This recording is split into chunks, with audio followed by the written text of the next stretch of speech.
আসসালামু আলাইকুম ওরহমতুল্লাহ। 10 মিনিট মাদ্রাসায় আপনাকে স্বাগতম। আজ আমরা ধৈর্যশীল হওয়ার 8টি উপায় জানব। ধৈর্য সৌভাগ্যের প্রতীক। ধৈর্যহীন ব্যক্তি আলোহীন মশালের মতো। ধৈর্য জন্মগত কিংবা প্রত্যেক সূত্রে পাওয়া কিছু নয়। কেউ যদি নিজেকে ধৈর্যশীল বান্দা হিসেবে গড়ে তুলতে চায় তাহলে তার জন্য সম্ভব, কারণ ধৈর্য এমন ফুল যা সব জায়গায় সুবাস ছড়ায়। আল্লাহ তাআলা কোরআনের বিভিন্ন জায়গায় ধৈর্যশীলদের প্রশংসা করেছেন। আল্লাহ তাআলা বলেন, আর তোমরা আল্লাহ ও তার রাসূলের আনুগত্য করো এবং নিজেদের মধ্যে ঝগড়া করবে না, করলে তোমরা সাহস হারাবে এবং তোমাদের শক্তি বিলুপ্ত হবে। আর ধৈর্য ধারণ করো, নিশ্চয়ই আল্লাহ তাআলা ধৈর্যশীলদের সঙ্গে আছেন। সূরা আনফাল আয়াত 46। অন্য আয়াতে আল্লাহ তাআলা বলেন, আর আমরা তোমাদেরকে পরীক্ষা করব কিছু ভয়, ক্ষুধা এবং ধন সম্পদ, জীবন ও ফসলের ক্ষয়ক্ষতি দ্বারা, আর আপনি সুসংবাদ দিন ধৈর্যশীলদের। সূরা বাকারা আয়াত 155। ধৈর্যশীল হওয়ার 8টি উপায়। নম্বর 1, এ কথা বিশ্বাস করা যে সবকিছুর রাজত্ব একমাত্র আল্লাহর। ইরশাদ হয়েছে, তিনি যা চান তাই করতে পারেন, তার কোনো কাজের উপর প্রশ্ন করার কারো কোনো অধিকার নেই। আল্লাহ তাআলা বলেন, তিনি যা করেন সে বিষয়ে তিনি জিজ্ঞাসিত হবেন না, বরং তাদের জিজ্ঞাসা করা হবে। সূরা আম্বিয়া আয়াত 23। নম্বর 2, সব বিষয় আল্লাহর কাছে লিপিবদ্ধ আছে। আমার কখন কোন মুসিবত আসবে তা আল্লাহর কাছে লিপিবদ্ধ আছে। অসুস্থতা, দারিদ্র, দুঃখ, বেদনা, যাবতীয় কল্যাণ অকল্যাণ সবকিছুই আল্লাহর কাছে লিপিবদ্ধ আছে, এ ধারণা একজন মুমিন সর্বদাই পোষণ করে। ইবনে আব্বাস রাদিয়াল্লাহু তাআলা আনহু থেকে বর্ণিত, যদি সব উম্মত তোমার কোনো উপকারের উদ্দেশ্যে ঐক্যবদ্ধ হয় তাহলে ততটুকু উপকার করতে পারবে যতটুকু আল্লাহ তাআলা তোমার জন্য লিখে রেখেছেন। অন্যদিকে যদি সব উম্মত তোমার কোনো ক্ষতি করার উদ্দেশ্যে ঐক্যবদ্ধ হয় তাহলে ততটুকু ক্ষতি করতে সক্ষম হবে যতটুকু আল্লাহ তাআলা তোমার তাকদীরে লিখে রেখেছেন। কলম তুলে নেওয়া হয়েছে এবং লিখিত কাগজও শুকিয়ে গেছে। তিরমিজি হাদিস নম্বর 2516। নম্বর 3, এ কথা বিশ্বাস করা যে পৃথিবীতে যত মানুষ এসেছে কেউই আপদমুক্ত নয়। ছোট বড় বিপদ আপদে সবাই আক্রান্ত হয়েছে। এ দুনিয়া বিপদের জায়গা। তাই এমন ধারণা পোষণ করা যে আমার কোনো ধরনের বিপদ আপদ আসবে না তা চরম ভুল, বরং এর মধ্যে বেঁচে থাকতে হবে।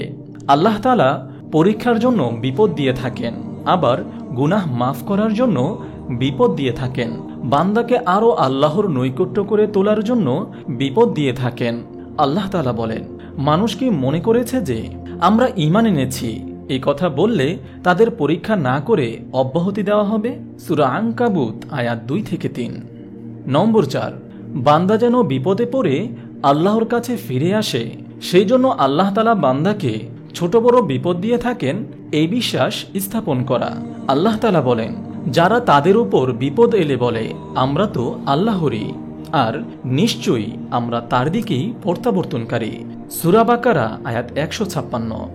নম্বর 5, বান্দার জানা নেই তার জন্য কোনটা কল্যাণকর আর কোনটা অকল্যাণকর, তাই কখনো কখনো বিপদ তার জন্য আশীর্বাদ নিয়ে আসে।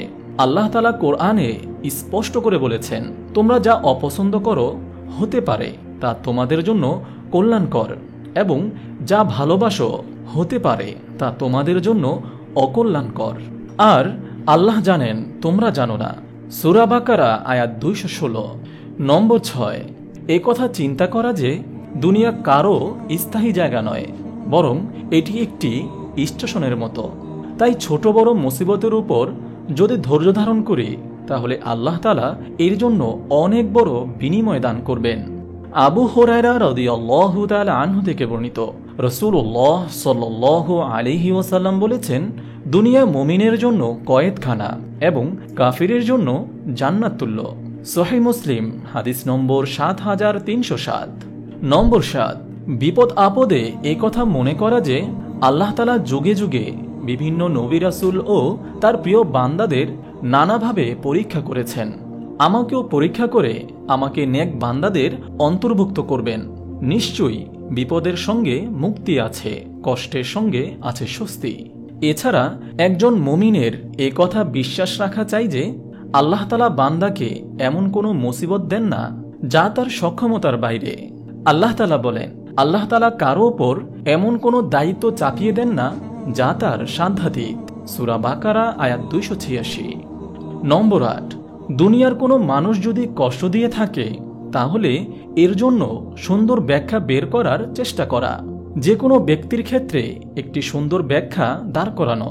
যেমন কোনো ব্যক্তি আপনাকে রূঢ় ভাষায় আক্রমণ করেছে, আপনি মনে মনে ভাবলেন লোকটা মনে হয় এমনিতেই রাগী, তাই আমার সঙ্গে এভাবে কথা বলেছে, তার স্বভাব এটা।